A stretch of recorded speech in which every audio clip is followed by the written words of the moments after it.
Hello everyone, welcome to Kapil institute Bathinda. So guys, आज Punjab GK का next part हम लोग कवर करने जाएंगे। आज हम वो भी सेट ऑफ क्वेश्चंस करेंगे जो आने वाले एग्जाम में, अगर मैं कहूँ सिर्फ पटवारी के लिए ही नहीं, आपके पंजाब पुलिस की जो भर्तियां निकली हैं उसके लिए भी बहुत इंपॉर्टेंट क्वेश्चंस हम लोग करने वाले हैं, राइट। तो चलिए स्टार्ट करते हैं आज के फर्स्ट क्वेश्चन से। फर्स्ट क्वेश्चन है आज का हमारा, Maharaja Ranjit Singh was born in Sandhanwalia clan. इनका जो क्लैन था वो संडनवालिया क्लैन था, लेकिन इनकी जो मिस्ल थी उस मिस्ल का नाम क्या था? उस मिस्ल का नाम था शुकरचकिया मिस्ल, राइट। क्या नाम था? शुकरचकिया मिस्ल। ठीक है, चलिए थोड़ा सा रंजीत सिंह जी के बारे में डिस्कशन कर लेते हैं। जैसा कि हमने पहले भी कहा था कि इनके बारे में आगे हमारे पास क्वेश्चंस आएंगे, तो उनके बारे में हम काफी कुछ डिस्कशन करेंगे, राइट। तो स्टार्ट करते हैं महाराजा रंजीत सिंह से, जिन्होंने सिख एम्पायर की नींव रखी पंजाब के अंदर। महाराजा रंजीत सिंह महाराजा रंजीत सिंह का जन्म 13 नवंबर 1780 में होता है, ठीक है। उनके जो फादर हैं उनका नाम था महन सिंह, ठीक है, महन सिंह। और उनकी जो मदर है उनका नाम था राजकौर, ठीक है। और उनके जो ग्रैंडफादर थे, इंपॉर्टेंट है हमारे लिए ग्रैंडफादर याद रखना, क्योंकि ग्रैंडफादर ही थे जो फाउंडर रहेंगे शुकरचकिया मिस्ल के, ठीक है। तो उनके ग्रैंडफादर का नाम था चरत सिंह, राइट। तो चरत सिंह वो पर्सन है जिन्होंने शुकरचकिया मिस्ल बनाई है, right. He was the founder of Sukerchakia misl, right. Father है महन सिंह एंड मदर है राजकौर। मदर के बारे में एक इंपॉर्टेंट क्वेश्चन आता है दिमाग में। वो क्वेश्चन ये आता है कि she was the princess of, she was the daughter of the chief of Jind. Jind के जो चीफ थे उनकी बेटी थी ये, ठीक है। लेकिन ये जो she was born and brought up, इनका जो जन्म हुआ था वो हमारे ये जो मालवा रीजन है ना, पंजाब का जो मालवा रीजन है, इसमें हुआ था, ठीक है। पंजाब के मालवा रीजन में हुआ था, इसीलिए कई बार राजकौर को जो है शॉर्ट में इनको एक और नाम दिया जाता है, माई मलवैन। माई मलवैन, मलवैन मतलब जिस एरिया से, मालवा से वो बिलोंग कर रही थी, और माई मतलब उनकी जो मदर थी, इसलिए उनका नाम माई है, ठीक है। तो माई मलवैन भी इनको कहा जाता है। अच्छा क्वेश्चन है, एग्जाम के लिए इंपॉर्टेंट है, आप लोग इसको जरूर याद रखिएगा, ठीक है। फिर देखिए महाराजा रंजीत सिंह जो हैं, अभी उनकी अकेले ही बेटे थे वो, महन सिंह एंड राजकौर के, ठीक है। तो उनको काफी लाड प्यार से रखा जाता था, ठीक है। और फिर जैसे जैसे वो बड़े होते हैं तो उनको भेजा जाता है पढ़ाई लिखाई करने के लिए, एजुकेशन प्राप्त करने के लिए, लेकिन उनका कोई इंटरेस्ट नहीं होता एजुकेशन में, ठीक है। तो वो इलिटरेट रहते हैं, ठीक है जी। तो ये भी एक इंपॉर्टेंट पॉइंट है, आपको याद रखना है। महाराजा रंजीत सिंह जो कि सिख एम्पायर के इतने बड़े फाउंडर हैं, जिन्होंने पूरे सारे की सारी 12 की 12 मिसल को एक साथ कंट्रोल करके रखा था, वो एक्चुअल में इलिटरेट थे, ठीक है। तो ज्यादातर वो अपना समय जैसे हॉर्स राइडिंग हो गया, ठीक है, स्वॉर्ड जो होती है, तलवारबाजी होती है, उसमें लगा लिया, हंटिंग करने में लगा लिया। तो बचपन में ही ना वो इन सब चीजों में बहुत ज्यादा एक्सपर्ट हो गए थे, ठीक है। फिर उसके बाद अगर उनके फिजिकल अपीयरेंस के ऊपर चलते हैं, तो एक बार उनको चिकन पॉक्स हो गया था, जिसकी चिकन पॉक्स नहीं कहूंगी, स्मॉल पॉक्स हो गया था एक्चुअली में। उस समय स्मॉल पॉक्स ज्यादा स्प्रेड होता था, तो एक बार उनको स्मॉल पॉक्स हो गया था, जिसकी वजह से उनको बहुत ज्यादा सीवियरली वो बीमार हो गए थे, ठीक है। लगा नहीं था कि बचेंगे, लेकिन लकीली वो जो है रिकवर कर गए उस डिजीज से। लेकिन प्रॉब्लम क्या हो गई कि स्मॉल पॉक्स की वजह से उनके फेस पे बहुत ज्यादा स्कार्स हो गए, ठीक है। और उनकी एक आई जो है ना वो भी खत्म हो गई, ठीक है। तो उनकी जो लेफ्ट आई है वो भी डिस्ट्रॉय होगी। तो महाराजा रंजीत सिंह के पास एक ही आंख थी देखने के लिए, और इस चीज को लेके ना वो बहुत पॉजिटिव थे। ऐसा नहीं है कि भी इंसान अगर डिसेबल है तो वो नेगेटिव हो जाता है, वो बहुत पॉजिटिव थे। उन्होंने इस चीज के ऊपर एक बहुत अच्छा कोटेशन दिया था, एक लाइन बोली थी कि I am happy, in fact I am blessed, ठीक है। मैं ब्लेस्ड हूं कि भगवान ने मुझे सिर्फ एक ही आंख दी है, ठीक है, ताकि मैं सारी दुनिया को एक आंख से देख सकूं, सभी धर्मों को, सभी रिलीजन को एक आंख से मैं देख सकूं, ठीक है। तो इस चीज को उन्होंने बहुत ही पॉजिटिव वे में लिया, ठीक है। तो बचपन से ही वॉरियर की तरह वो रहते थे, अपने फादर को अकम्पनाई करते थे, किसी भी तरह की कोई बैटल होती, वॉर होती, उसके अंदर वो अपने फादर को जो है हेल्प करते थे, ठीक है। फिर उसके बाद जब वो 16 इयर्स के होते हैं तब उनकी मैरिज हो जाती है, ठीक है जी। तो उनकी मेहताब कौर के साथ उनकी फर्स्ट मैरिज जो होती है वो मेहताब कौर के साथ होती है, ठीक है। और उसके बाद उन्होंने काफी सारी मैरिजेस और की थी, ठीक है। जो मेहताब कौर की मदर होती हैं, ठीक है, अब ये इंपॉर्टेंट है हमारे लिए क्योंकि बाकी सारी वाइफ्स के बारे में जानना इतना इंपॉर्टेंट नहीं है जितना इनके बारे में जानना इंपॉर्टेंट है।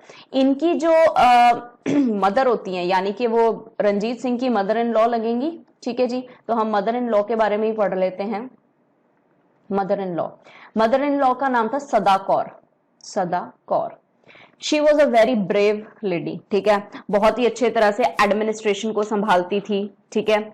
और उसके बाद इन्होंने शुक्र चकिया मिस्ल की एडमिनिस्ट्रेशन को संभालने में भी बहुत इंपॉर्टेंट रोल प्ले किया था। इन्होंने ही एनकरेज किया था रंजीत सिंह को कि वो गोल्डन टेम्पल के लिए, जो हमारा हरमंदिर साहब है, उनके लिए गोल्ड का डोनेशन करे ताकि वहां पे जो है गोल्डन प्लेटेड उसको बनाया जा सके, ठीक है। तो सदा कौर ने जो है एडमिनिस्ट्रेशन में बहुत ज्यादा हेल्प की है, खासकर तब जब महन सिंह की डेथ हो गई थी, ठीक है। तो महन सिंह की डेथ होने के बाद इन्होंने काफी ज्यादा हेल्प की है, ठीक है। उसके बाद जब रंजीत सिंह 12 साल के थे अप्रोक्सीमेटली, तब जो है अगर हम इनकी बात करें, ठीक है, अभी तो 16 साल में उनकी शादी होगी थी, थोड़ा सा बैक चलते हैं, पीछे चलते हैं। जब वो 12 साल के थे तब जो है उनकी डेथ हो गई थी, तो तब उनकी मदर जो थी राजकौर, वो उनकी एडमिनिस्ट्रेशन को संभालती थी। मदर जो थी उनकी राजकौर, वो इनकी एडमिनिस्ट्रेशन को संभालती थी। लेकिन लेटर ऑन धीरे धीरे जो है राजकौर के बाद इनके जो सरदार थे, दीवान थे, मैं कहूंगी दीवान का नाम था लखपत राय, सरदार लखपत राय। तो लखपत राय ने भी संभालना शुरू कर दिया धीरे धीरे। और उसके बाद जो इनकी मदर इन लॉ थी वो भी स्टोरी में आ जाती हैं। तो सदा कौर ने भी इनके एडमिनिस्ट्रेशन को संभालना शुरू कर दिया, ठीक है। और जैसे ही ये 17 साल के होते हैं तब ये एडमिनिस्ट्रेशन को अपने हाथ में ले लेते हैं, अपने कंट्रोल में ले लेते हैं, ठीक है। लेकिन 17 साल से पहले पहले इन 3 लोगों ने इनके राज्य को संभाला है। फर्स्ट उनकी जो मदर है राजकौर, और फिर उनके जो दीवान है लखपत राय, और थर्ड जो उनकी मदर इन लॉ बनी वो बनी सदा कौर, ठीक है। ये तीनों चीज इसलिए हमारे लिए इंपॉर्टेंट है क्योंकि इस तरह का जो पीरियड रहेगा, ठीक है, वैसे तो आपसे डेट नहीं पूछी जाएगी, फिर भी मैं यहां लिख देती हूं 1792 से लेके 1797 तक, ठीक है। ये वाला जो पीरियड रहेगा, इस पीरियड को हम कहते हैं ट्राइयून रीजेंसी का मतलब होता है जब राजा खुद पावर में जो है होता तो है लेकिन एडमिनिस्ट्रेशन को ठीक से नहीं संभालता, तो उस समय उसके बिहाफ पे कोई और उस एडमिनिस्ट्रेशन को संभालता है, ठीक है। तो उसको कहते हैं रीजेंसी।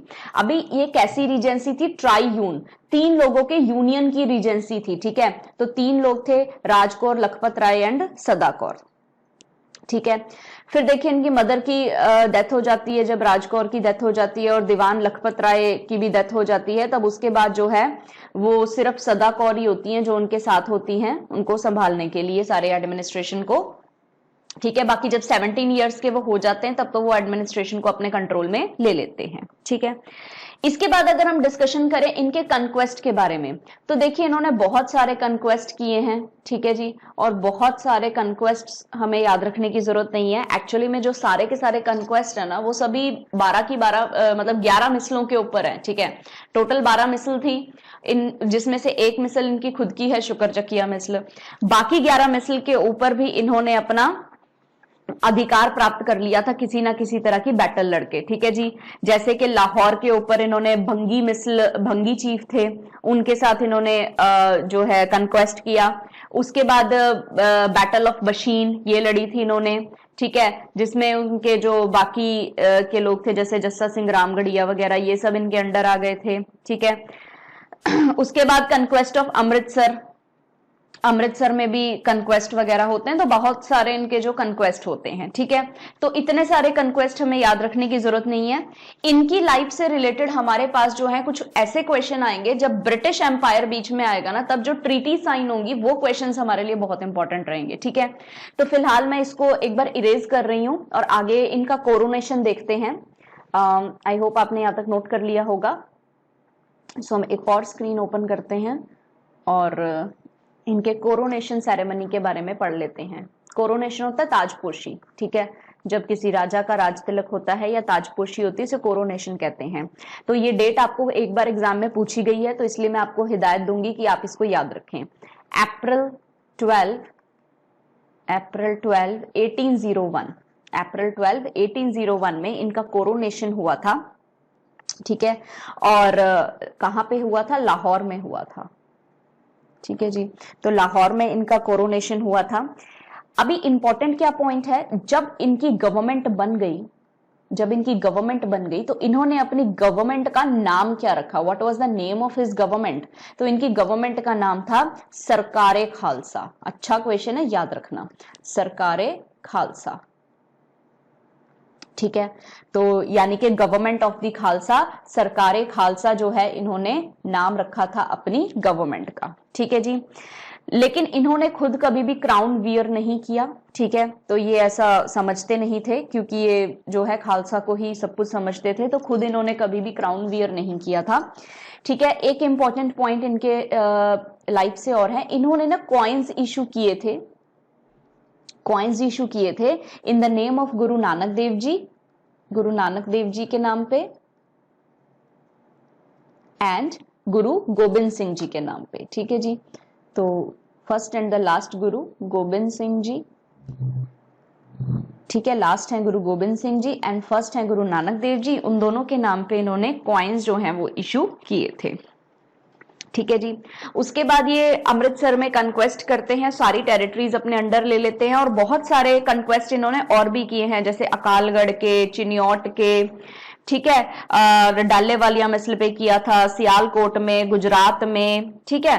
तो बहुत सारे एरियाज पे देखिए इन्होंने सभी की सभी मिसल अपने अंडर कर ली थी, ठीक है, किसी ना किसी कंक्वेस्ट से। तो वो हमारे लिए इंपॉर्टेंट नहीं है जानना कि कहां कहां इन्होंने क्या क्या कंक्वेस्ट किए हैं।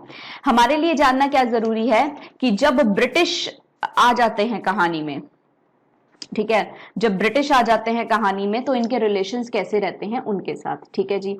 तो यहां से हमारी कहानी स्टार्ट होती है एंग्लो सिख रिलेशंस की, ठीक है, एंग्लो सिख रिलेशंस की। देखिए महाराजा रंजीत सिंह को लगा था कि भी चलो हमारे देश में व्यापारी के तौर पे आए हैं, ठीक है, तो हो सकता है हमारे साथ अच्छे फ्रेंड बन के रहें, और ऐसा हुआ भी था। स्टार्टिंग के अंदर जो है इनके जो अच्छे रिलेशंस है वो 1805 से शुरू हो गए थे, ठीक है, क्योंकि देखिए बहुत पावरफुल थे महाराजा रंजीत सिंह, जल्दी जल्दी कोई इनके साथ पंगा लेने को तैयार नहीं होता था, not even the British government. Even British government अफगानियों के साथ जब बैटल किया करती थी तब इनकी हेल्प लेती थी, ठीक है, रंजीत सिंह की हेल्प लेती थी, ठीक है। तो इस तरीके से इनके जो रिलेशंस हैं, अच्छे रिलेशंस हैं, वो स्टार्ट हो गए थे, 1805 से स्टार्ट हो गए थे, ठीक है जी। लेकिन फिर क्या हुआ, धीरे धीरे ना इन्होंने कुछ एरियाज पे अटैक करना शुरू कर दिया, जैसे कि सतलुज के परे वाला एरिया, अभी वहां पे ब्रिटिश ने अपनी छावनी वगैरह लगा रखी है, ठीक है। तो देखिए फिर फाइनली इनको 1809 के अंदर, इंपॉर्टेंट है ये क्वेश्चन याद रखना, 1809 के अंदर इनको ट्रीटी साइन करनी पड़ी। ट्रीटी इंपॉर्टेंट रहेंगी आपके लिए, ट्रीटी ऑफ अमृतसर। नाम क्या है ट्रीटी का? ट्रीटी ऑफ अमृतसर, जिसके अंदर सतलुज जो है, जो रिवर सतलुज है ना, उसे एक बाउंड्री कंसीडर कर लिया जाएगा, ठीक है जी। तो रिवर सतलुज जो है उस समय जो है लैंड बाउंड्री नहीं बनाई थी, तो रिवर के अकॉर्डिंग बाउंड्री सेट कर दी थी। तो जो रिवर सतलुज है उसको एक बाउंड्री बना दिया था। अभी सतलुज के नीचे वाला जो भी एरिया है, आपको पता है मालवा का रीजन है ना, और वो मालवा रीजन ब्रिटिश कहते हैं कि हमारे अंडर है, ठीक है। तो मालवा रीजन जो है वो ब्रिटिशर्स ने अपने अंडर ले लिया, ठीक है। तो इस तरीके से जो है वो थोड़े से रिलेशंस जो है इनके खराब होने लगे। महाराजा रंजीत सिंह को लगा कि मैंने तो फ्रेंड बनाया था, लेकिन अभी जो है ये लोग जो है हमारी टेरिटरीज पे कब्जा करने लगे हैं, ठीक है जी। तो एक तरह से म्यूचुअल ट्रस्ट वगैरह पैदा होने लग गया था। महाराजा रंजीत सिंह ने भी जो है अच्छी तरह से रियल सेंस में जो है वो ब्रिटिश को अप्लाई नहीं करने दिया।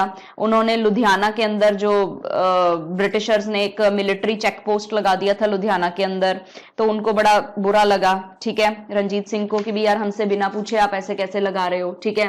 फिर इसके जगह पे रंजीत सिंह ने क्या किया, फिलौर में एक बहुत बड़ा फोर्ट बना लिया, ठीक है, और वहां पे अपनी बहुत बड़ी आर्मी खड़ी कर दी।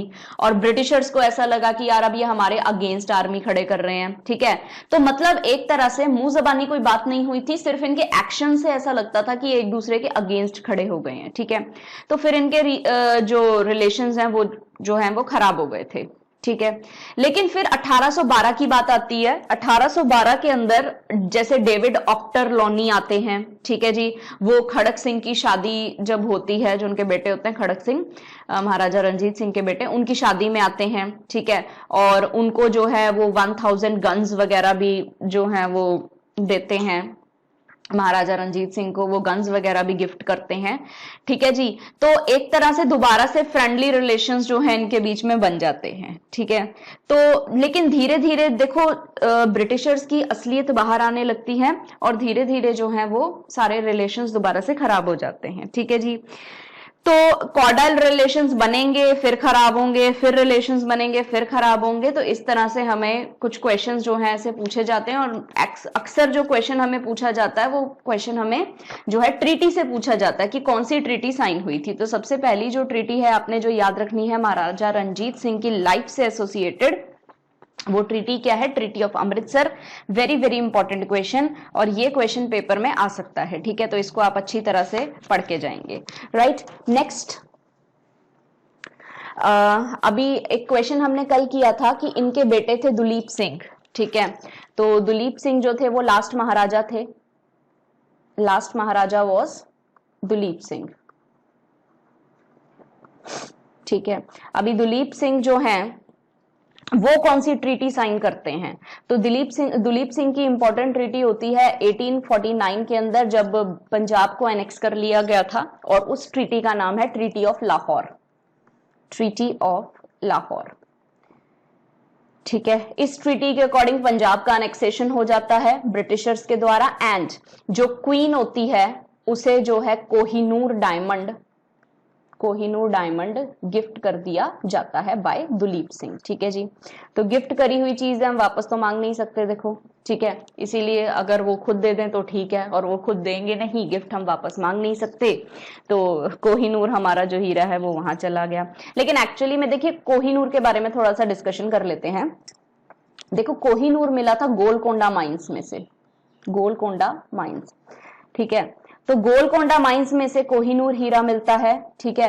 और उसके बाद ये साउथ इंडिया भी है, गोलकोंडा साउथ इंडिया की माइंस हैं, ठीक है। तो वहां से कोहिनूर मिलता है, और वहां के बहुत सारे राजाओं के पास ये सर्कुलेट होता है। फिर धीरे धीरे जो है ये इसका सर्कुलेशन जो है वो नॉर्थ इंडिया की तरफ होने लगता है, ठीक है। शाहजहां के दरबार तक ये पहुंच जाता है, ठीक है।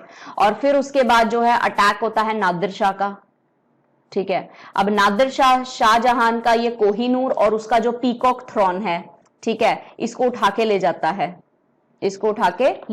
है, ठीक है, अपने अफगान वगैरह के अंदर ये ले जाता है। लेटर ऑन अफगानिस्तान में जो रूल एस्टैब्लिश हुआ था वो हुआ था शाह सूजा का, ठीक है। और शाह सूजा का रूल एस्टैब्लिश करने में हेल्प की थी उनकी ब्रिटिश गवर्नमेंट ने प्लस महाराजा रंजीत सिंह ने, ठीक है जी।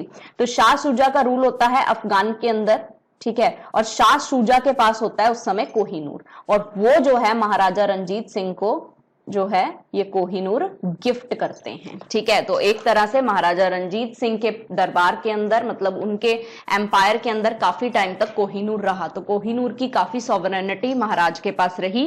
लेकिन उसके बाद महाराजा जब दुलीप सिंह लास्ट जो महाराजा थे, उन्होंने क्या किया, 1849 के अंदर ट्रीटी ऑफ लाहौर साइन की और क्वीन को ये कोहिनूर दे दिया, एंड फाइनली अभी ये उनके पास है, हमारे पास नहीं है। इंडिया में ये बहुत जगह सर्कुलेट हुआ है, ठीक है, मिला भी इंडिया से ही था, राइट। तो एक ये क्वेश्चन हम लोगों ने कर लिया है। नेक्स्ट हमारे पास ठीक है। हाँ, एक और इम्पोर्टेंट क्वेश्चन हमारे पास बन सकता है, ये जो महाराजा रंजीत सिंह है इनको शेरे पंजाब कहते हैं, शेरे पंजाब। ठीक है, तो ये भी क्वेश्चन हमारे लिए इम्पोर्टेंट बन सकता है। ठीक है, और चलिए नेक्स्ट क्वेश्चन की तरफ मूव करेंगे। काफी कुछ हमने डिस्कस कर लिया। अच्छा चलिए, क्वेश्चन ही आ गया हमारे पास, अभी हमने डिस्कस किया था किस सिख एम्परर को हम शेरे पंजाब कहते हैं, and the answer is Maharaja Ranjit Singh. Next question, since Ranjit Singh took special care of his subjects, that why he was nicknamed as। देखिए, ये अपने किसी भी सब्जेक्ट्स की अगर मैं बात करूं, जैसे कि कोई मिलिट्री है, कोई एडमिनिस्ट्रेशन है, ठीक है, सभी तरह की चीजों का बहुत ज्यादा स्पेशल केयर करते थे, बहुत स्पेशली ध्यान देते थे। ठीक है, और मोर ओवर ये कभी भी किसी भी कास्ट रिलीजन के अंदर कोई डिस्क्रिमिनेशन नहीं करते थे, सबको एक आंख से देखते थे। ठीक है, और वैसे भी भगवान ने इनको एक ही आंख दी है, जो अभी हमने थोड़ी देर पहले डिस्कस किया था। ठीक है, तो इनका जो निकनेम है, वो निकनेम क्या रखा गया था, वो निकनेम रखा गया था पारस। ठीक है, पारस क्या होता है, पारस वो पत्थर होता है एक तरह का, जिसको अगर टच करे तो कोई भी चीज सोना बन जाती है। ठीक है, तो इस तरह का, पता नहीं इंडियन माइथोलॉजीज के अंदर ये चीज सच में थी या नहीं थी, लेकिन इसके बारे में जिक्र बहुत सुना है। ठीक है, तो इनका जो है वो निकनेम पारस रख दिया जाता है, क्योंकि ये जिसको भी जो है स्पेशल केयर देते हैं, टच देते हैं अपना स्पेशल, वो चीज बहुत ज्यादा अच्छी ग्रो होती है, बहुत अच्छी डेवलप होती है। इसीलिए जो है इनका जो निकनेम वो रख दिया गया था, पारस रख दिया गया था, क्योंकि ये स्पेशल केयर करते थे अपनी हर चीज की। ठीक है, next question, independent Sikh administrative regions formed by the Sikh warlords were called. इन्हें हम कहते थे मिस्ल, सॉरी ये स्पेलिंग ठीक कर लीजिए आप, मिस्ल, यहाँ पे जो है एल आएगा, मिस्ल। ठीक है, देखिए जो एडमिनिस्ट्रेटिव रीजन्स थे, जो सिखों के द्वारा एस्टैब्लिश किए गए थे, उन्हें हम क्या कहते हैं, मिस्ल कहते हैं। ठीक है, थोड़ा सा ना इसको डिटेल से डिस्कस करते हैं। देखिए हुआ क्या था, जब आफ्टर द डेथ ऑफ बंदा सिंह बहादुर, ठीक है, कल हमने पढ़ा था उनके बारे में, जब बंदा सिंह बहादुर की डेथ हो जाती है, इनकी डेथ के बाद, ठीक है, पंजाब के अंदर फिर से एट्रोसिटीज बढ़ जाती है मुगल्स की। ठीक है, जो मुगल रूलर्स उस समय बन जाते हैं ना, जैसे लास्ट हमने कल पढ़ा था अब्दूज समद, याद होगा आपको, उन्होंने ही जो है इनको पकड़ा था, कैप्चर किया था। ठीक है, वो हवेली को पूरी को कैप्चर कर लिया था और उसके बाद इनको अरेस्ट कर लिया था। फिर जो है इनकी डेथ, इनको बहुत ज्यादा दर्दनाक मौत जो है दी थी। ठीक है, तो अब्दूस समद और जकरिया खान, यैया खान, ठीक है, जकरिया खान, यैया खान,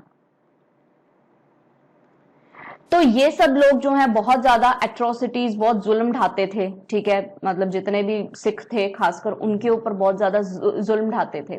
तो इस तरह की देखिए क्रुएलिटीज से परेशान होके अभी सिखों ने क्या किया, सोचा कि यार रेफ्यूजी ले लेते हैं, कहीं पे सेटल हो जाते हैं कुछ समय के लिए। ठीक है, तो इन्होंने ना सॉरी तो इन्होंने जैसे कि हिल्स होते हैं, ठीक है, या फिर जितने भी डेजर्टेड एरियाज थे, जंगल्स थे, ठीक है, उनके अंदर जाके जो है इन्होंने सेटल होना शुरू कर दिया अपनी जिंदगी बचाने के लिए। ठीक है, अभी धीरे धीरे वहां पे वो लोग इकट्ठा होते हैं, वो क्या बना लेते हैं, छोटे छोटे जत्था बना लेते हैं। ठीक है, तो इस तरह के छोटे छोटे स्मॉल ग्रुप्स बन जाते हैं, जिन्हें हम जत्थास कहते हैं। ठीक है, तो जत्था बना लेते हैं, और ये जो ग्रुप्स होते हैं, इनको जब भी चांस मिलता है तो ये क्या करते थे, मुगल की आर्मीज को, जो है मुगल आर्मीज को अटैक करने लग जाते थे। ठीक है जी, और जो भी उनके पास सामान वगैरह होता उसको लूटना शुरू कर देते।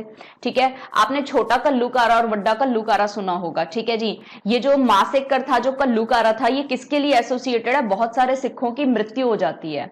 जब इस तरह से जंगलों में और हिली एरियाज के अंदर सिख छुपे होते हैं, तब उनको ऐसा लगता है कि जितने भी मुगल आते जाते हमें मिल रहे हैं, उन सबके ऊपर हम क्या करते हैं, अटैक करते हैं और उनको जो है वो लूट लेते हैं। ठीक है, तो ऐसा ही हो रहा था भाई। एक बार पानीपत का तीसरा युद्ध जीत के अहमद शाह अब्दाली जो है वो वापस जा रहे थे।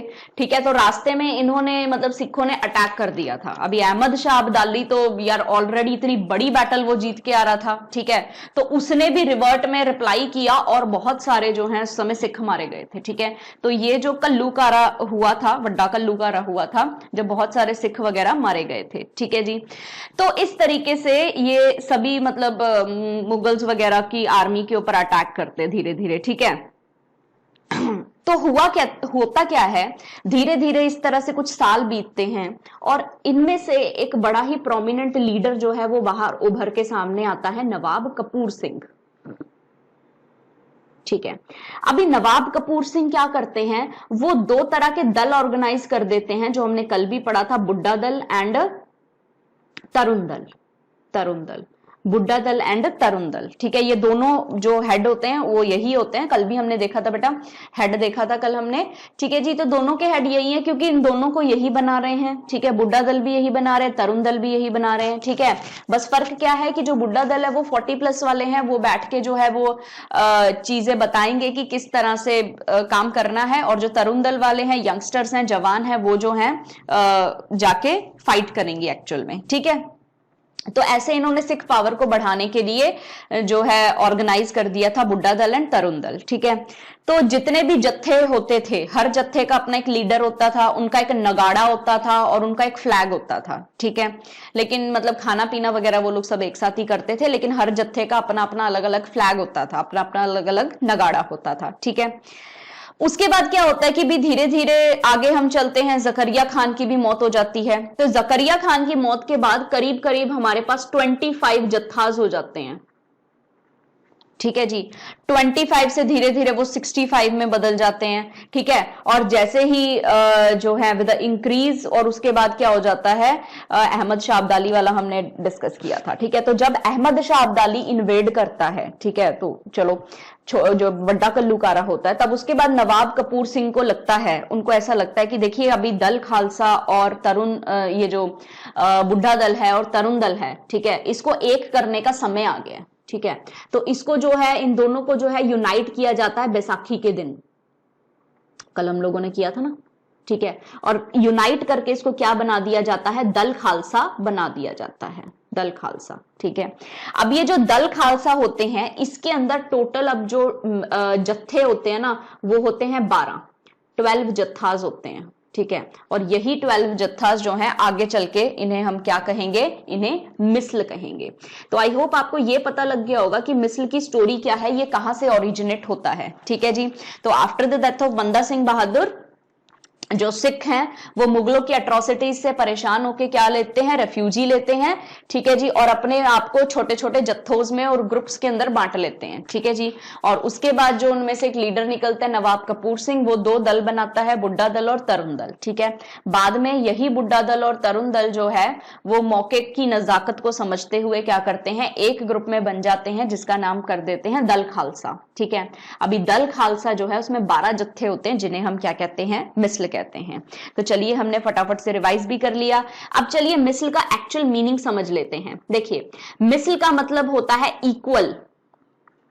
मिसल का मतलब क्या होता है, इक्वल और सेम। ठीक है, तो इस ये जो मिसल होती है ना, इसका जो है एक जो गोल होता है, इसका जो एम होता है ना, वो एक ही चीज होती है। मेन फीचर इसका क्या होता है कि जो जत्थेदार होता है ना और उसके जो फॉलोअर्स होते हैं, वो किसी भी तरह का डिस्क्रिमिनेशन नहीं करते।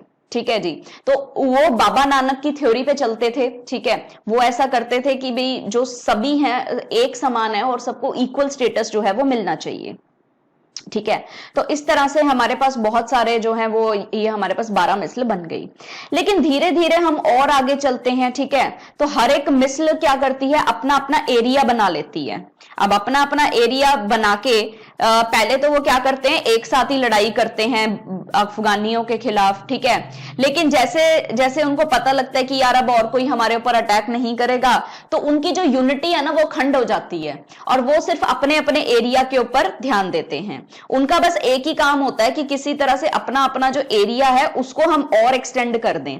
तो मतलब यार ये जो मिसल थी ना, ये एक तरह से काफी ग्रीडी हो गई थी और सेल्फिश हो गई थी। ठीक है जी, और लेकिन जब महाराजा रंजीत सिंह जो है वो बड़े होते हैं, जब उनका कोरोनेशन होता है, तो उस समय कोई भी स्ट्रॉन्ग मिसल इतनी खास रहती नहीं है। ठीक है, तो इसी वजह से वो सारी मिसलों के ऊपर जो है वो अपना कंट्रोल लेके आ पाते हैं। ठीक है, तो हमने ये डिस्कस किया। तो चलिए हम ना अभी 12 मिसल डिस्कस कर लेते हैं। ठीक है, और उनके फाउंडर्स देख लेते हैं। तो हमारी जो मिसल है आलूवालिया मिसल के जो लीडर हैं, जो जिन्होंने इसको बनाया था, वो थे जस्सा सिंह आलूवालिया, ठीक है। वैसे एरियाज वगैरह जैसे कि सुल्तानपुर लोधी, कपूरथला, होशियारपुर, नूरमहल, ठीक है, ये सारे इनके अंडर आते थे, लेकिन आपको इतने सारे एरियाज जो हैं सभी मिसलों की याद रखने की जरूरत नहीं है। अच्छा, एक चीज मैं आपको और बता दूं, जो बेटा मिसल होती है ना, इनको जो क्वेश्चन आता है वो मैच द फॉलोइंग में आता है, ठीक है। अभी पीसीएस में भी आके हटा है, ठीक है। और भी बहुत सारे ऐसे एग्जाम्स होते हैं जिसके अंदर मिसल जो आती है वो मैच द फॉलोइंग में आई है। बहुत ट्रेंड चल रहा है इसका मैच द फॉलोइंग का, ठीक है जी।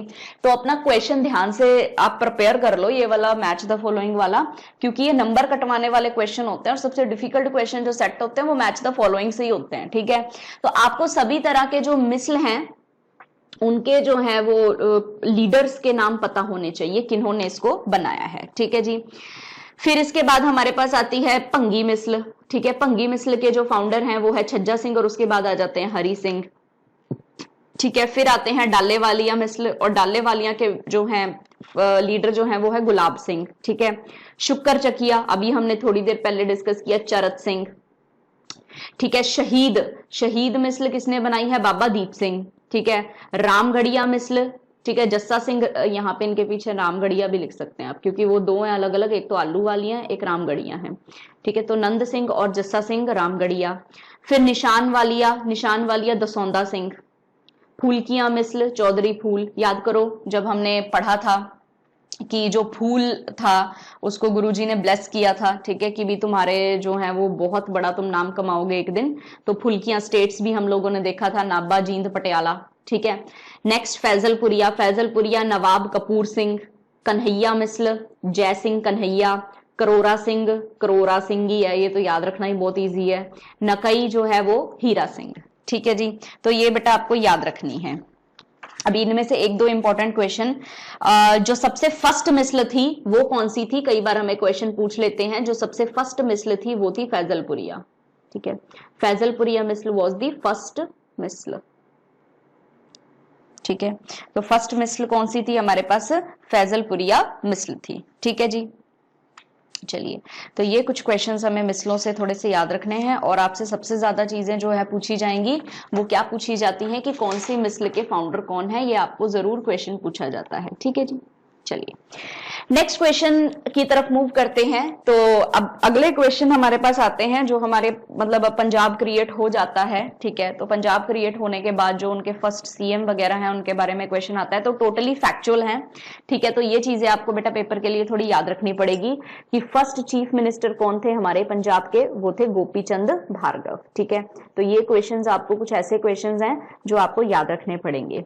उसी तरीके से अगर मैं फर्स्ट फीमेल चीफ मिनिस्टर की बात करूं तो राजेंद्र कौर पट्टल, ठीक है। और सभी को ये आंसर पता होता है और फीमेल वाला क्वेश्चन ज्यादा पूछा जाता है। मैंने आपसे पहले भी कहा है कि फीमेल जो होती हैं वो कमी होती हैं जो कोई बड़ा काम कर दें, ठीक है। तो इस तरह के क्वेश्चंस पे अपनी आई हमेशा टिका के रखिए कि इस तरह के क्वेश्चन आपसे पूछे जाएंगे। नेक्स्ट क्वेश्चन, फर्स्ट स्पीकर कौन थे लेजिस्लेटिव असेंबली के? तो लेजिस्लेटिव असेंबली के फर्स्ट स्पीकर थे सरदार कपूर सिंह, ठीक है। तो ये भी आपको क्वेश्चन याद रखना है। सरदार कपूर सिंह कौन थे? वो थे लेजिस्लेटिव असेंबली के फर्स्ट स्पीकर, ठीक है। लेजिस्लेटिव असेंबली जिसको सिंपल भाषा में आप लोग विधानसभा बोलते हो, ठीक है। पंजाब में सिर्फ विधानसभा है, विधान परिषद नहीं है, ठीक है, ठीक है। और इसीलिए हम पंजाब को जो है यूनिकैमरल भी कह सकते हैं, यूनिकैमरल का मतलब होता है, यूनि मतलब वन होता है, कैमरल मतलब कमरा, आप ऐसे लगा लो इसको कमरा, ठीक है।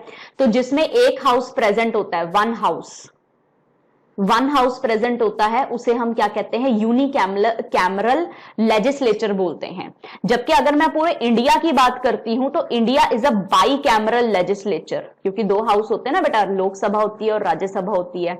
तो इंडिया में जो होती है हमारे पास कैसी है? बाई कैमरल लेजिस्लेचर है।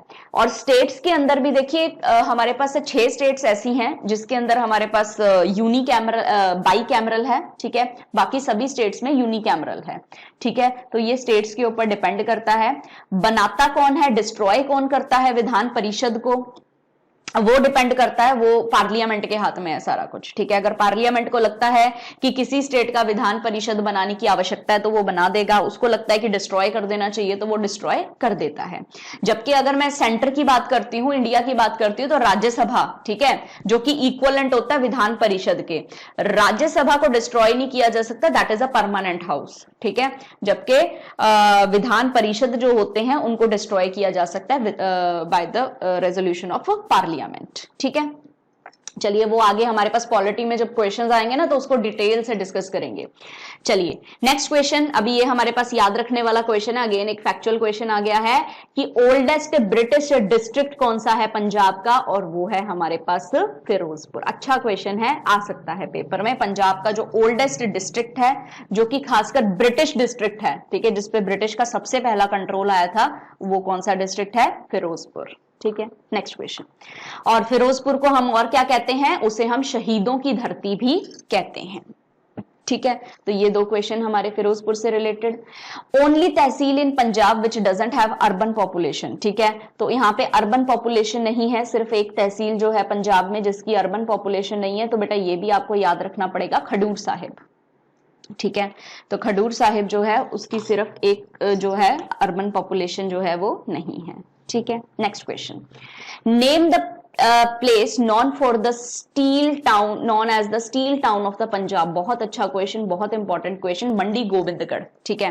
मंडी गोविंदगढ़ में जी इतना ज्यादा स्टील का प्रोडक्शन होता है कि वो इंडिया का 60% प्रोडक्शन देता है हमें, ठीक है। और इस जगह का जो नाम है ना वो हरगोबिंद जी की वजह से है। गुरु हरगोबिंद जी एक बार यहाँ पे आए थे, सेटल हुए थे, अपने सोल्जर्स के साथ वहां पे रुके थे, तो मुगल फोर्सेस जो है उनको चेज कर रही थी, ठीक है। तो वहां पे उनके जो सिख थे, जो सिख सोल्जर्स थे, उन्होंने कहा गुरुजी अब हम और नहीं लड़ पाएंगे, इस शहर में हमारे पास जो है स्टील वगैरह नहीं है, ठीक है, तो अभी हमारी तलवारें जो हैं वो कहाँ से हम तलवारें बनाए और कैसे हम लड़ें, ठीक है जी।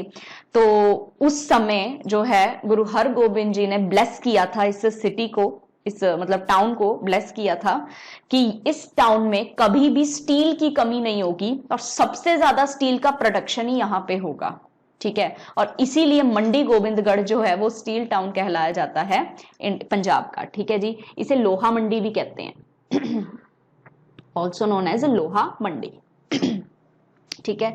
तो बेटा अच्छा क्वेश्चन है, ध्यान रखना है। सॉब्रीक्यूट है, सॉब्रीक्यूट्स हमेशा याद रखने पेपर के लिए, ठीक है। Next question, Attari border is situated in which district, ठीक है। चलिए इसके ऊपर डिस्कशन करते हैं। देखिए हमने पहले भी देखो इस चीज को डिस्कस किया हुआ है ऑलरेडी, अटारी वाघा क्या है ये।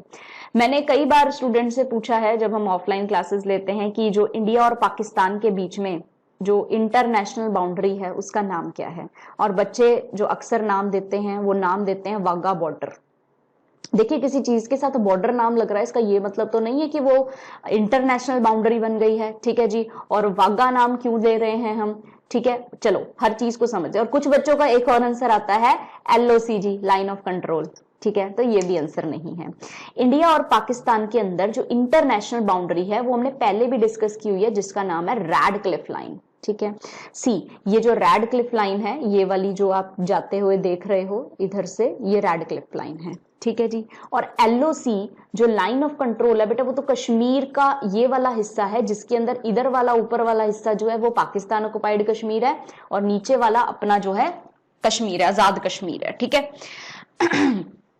तो ये जो हमारे पास क्वेश्चन आया है अटारी बॉर्डर से लोकेटेड जो क्वेश्चन है वो डिस्कस करते हैं। देखिए यहाँ पे आपको लोकेशन दे रखी है, ठीक है, गूगल मैप्स की हेल्प से यहाँ पे लोकेशन ली गई है। अमृतसर में हमारे पास एक छोटा सा विलेज है, उस विलेज का नाम है अटारी, और उसकी वजह से हमने वहां पे जो अपना गेट बना रखा है, पासेज वे बना रखा है इंडिया और पाकिस्तान के बीच में। जो पासेज वे है, it is not a border, it is a passage way, यानी कि एक जगह से दूसरी जगह जाने का जो रास्ता है, जो पैसेज है, उसे हम क्या कहते हैं? पासेज वे कहते हैं।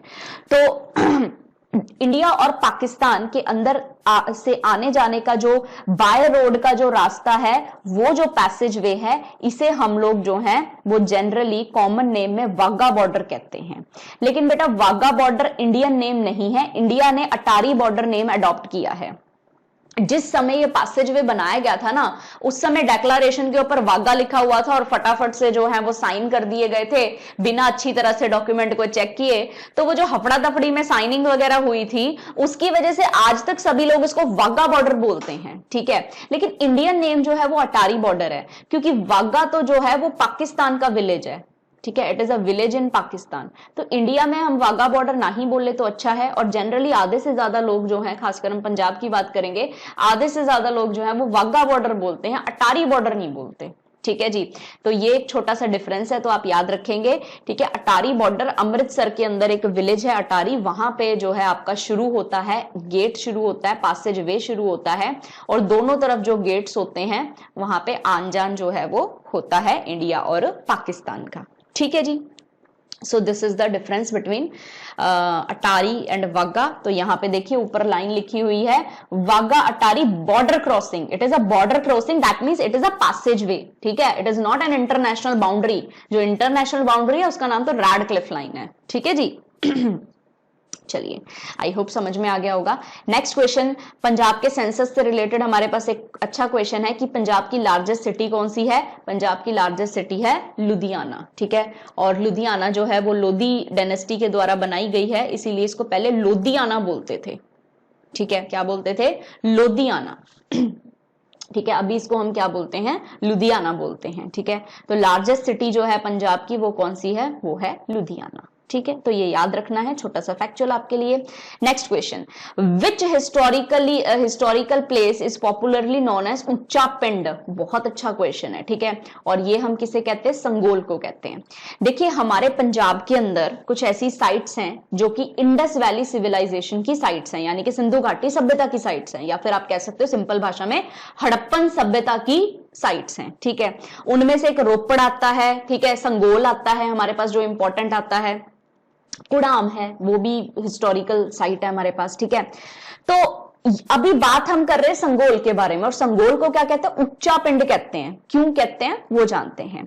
देखिए, जो संगोल है ना, जब एंशियंट सिविलाइजेशन यहां रहती होती थी, इंडस वैली के लोग यहाँ पे संगोल में रहते होते थे, तो उन लोगों ने जो अपना ये जो संगोल है ना, ये पूरा का पूरा एरिया ना एक माउंड के ऊपर बना रखा था। माउंड होता है मतलब एक रेज्ड प्लेटफॉर्म होते हैं, ठीक है। उस रेज्ड प्लेटफॉर्म के ऊपर इन्होंने जो है अपना नगर बसाना शुरू कर दिया था। तो इसीलिए ये जो इसका जो लेवल है ना, वो बाकी बगल वाले एरिया से थोड़ा ऊंचा उठा हुआ है, इसीलिए हम इसको क्या कहते हैं? ऊंचा पिंड बोलते हैं, ठीक है जी। तो ये याद रखेंगे। तो उस जमाने में तो देखिए ऊंचा पिंड नीचा पिंड ऐसा कुछ नहीं होता था। उस समय तो क्या होते थे कि भी माउंट्स के ऊपर बना देते थे जगह, ठीक है, सिटाडल्स के ऊपर बना देते थे जगह। लेकिन आजकल तो जो है इसको अगर हम बात करते हैं, इसको जब आर्कियोलॉजिस्ट इसको देखते हैं, ठीक है, हम स्पेशली हमारे पंजाब के, तो वो फिर क्या बताते हैं कि यार ये तो ऊंचा पिंड है, बाकी पिंडों से ऊपर उठा हुआ है थोड़ा सा, ठीक है। एक्चुअल में इसको बनाया कब गया था? जब एंशिएंट सिविलाइजेशंस यहाँ पे रहती थी, तो इसको एक माउंड के ऊपर बनाया गया था, इसीलिए इसको क्या बोलते हैं हम? ऊंचा पिंड। अच्छा क्वेश्चन है कि किस एरिया को पंजाब में हम लोग ऊंचा पिंड के नाम से जानते हैं, और आंसर आता है हमारे पास संगोल, ठीक है। और संगोल का म्यूजियम भी है, हमने देखा था कल की क्लास में, राइट। नेक्स्ट, गुरु का बाग। गुरु का बाग कहां पे सिचुएटेड है? It is situated in Amritsar, ठीक है।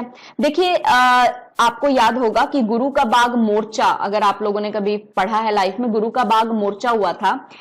एक महंत थे सुंदरदास, ठीक है, उन्होंने कुछ एरियाज वगैरह ऑक्युपाई कर रखे थे। तो जैसे सिख गुरुद्वारा रिफॉर्म एक्ट उस समय चल रहा था, ये 1923 की बात है, ठीक है। तो सिख गुरुद्वारा रिफॉर्म मूवमेंट चल रही थी, ठीक है। सिख गुरुद्वारा एक्ट 1925 में आया था। तो एक तरह से महंत से जो है अपने गुरुद्वारा को फ्री करवाने के लिए हम लोगों ने जो है वो बैटल वगैरह जो है लड़ी थी, मोर्चे वगैरह लड़े थे, ठीक है जी। उसमें से एक गुरु का बाग मोर्चा भी आता है कि वहां पे जो बाग बना हुआ है, जो बगीचा बना हुआ है ना, वहां पे सिख आते थे रोज लंगर के लिए, लकड़ियां काटने के लिए आते थे, ठीक है, और लकड़ियां लेके वहां से चले जाते थे, ठीक है। महंत उनको मना करता था कि भाई देखो ये एरिया मेरा है, ठीक है, गुरुद्वारे पे आप लोगों का जब डिसीजन आ जाएगा तब बात करेंगे, तब तक मैं कुछ नहीं कहता, आप लोग गुरुद्वारे को अच्छे से हैंडल करिए, ठीक है। लेकिन जो ये बाग है, ये बगीचा, ये मेरी प्रॉपर्टी है, ठीक है। जो कि ऐसा नहीं था, उसकी प्रॉपर्टी नहीं थी, लेकिन उसने कहा कि यार ये मेरी प्रॉपर्टी, आप इसमें से सामान मत लीजिए, ठीक है। लेकिन जो है सिख नहीं माने, उन्होंने कहा कि नहीं जी आपकी प्रॉपर्टी नहीं है, हम तो लंगर के लिए लकड़ियां लेते हैं, हम कौन सा कोई और काम कर रहे हैं यहाँ पे, है ना, तो लंगर के लिए लकड़ियां तो हम लेके जाएंगे। तो ऐसा देखिए सुनने में आता है कि ये सारी जो खबर है उड़ते उड़ते ब्रिटिशर्स के पास पहुंच गई। अभी ब्रिटिशर्स ने क्या किया, ब्रिटिशर्स ने इनको जो है सभी के ऊपर जो है जो सिख आते थे वहां पे उनको बहुत बुरी तरह से ब्रूटली उनको मारना पीटना शुरू कर दिया, उनके ऊपर लाठी चार्ज कर दिए, ठीक है। तो अभी जो उस समय जो सिख थे, जैसा कि मैंने आपको बताया था ना कि अकाली मूवमेंट वाले जो थे वो सिर्फ नॉन वायलेंस में अपना जो है वो ध्यान रखते थे। वो कहते थे कि हमें अटैक नहीं करना है, अगर हमारे गुरु साहिब की यही मर्जी है कि हम एक अच्छा काम करते हुए जो है वो मारपीट बर्दाश्त करें तो हम करेंगे, कोई दिक्कत नहीं है। और इन्हीं ग्रुप में से हमने पढ़ा था कि एक बब्बर अकाली मूवमेंट चली थी, है ना, वो लोग कहते थे कि हम तो मार नहीं खाएंगे, हम तो बल्कि मारेंगे, जवाब देंगे, ठीक है। तो वो बब्बर अकाली थी। लेकिन जो अकाली वाले जो लोग थे वो सभी क्या कहते थे, वो सभी कहते थे कि कोई बात नहीं, हमें मारपीट करनी है, आप हमें हमारे साथ मारपीट कर लीजिए, लेकिन काम तो हम यही करेंगे, ठीक है जी। तो इसे हम पॉपुलरली कहते हैं गुरु का बाग मोर्चा, ठीक है जी। और गुरु का बाग जो है वो कहां पे सिचुएटेड है, वो है अमृतसर के अंदर सिचुएटेड। तो क्वेश्चन हमसे ये पूछा गया था। एंड फाइनली जब देखिए गुरुद्वारा, सिख गुरुद्वारा एक्ट आता है हमारे पास, तो फाइनली महंत के सिस्टम से हमने गुरुद्वारा को फ्री करवा लिया था, ठीक है जी।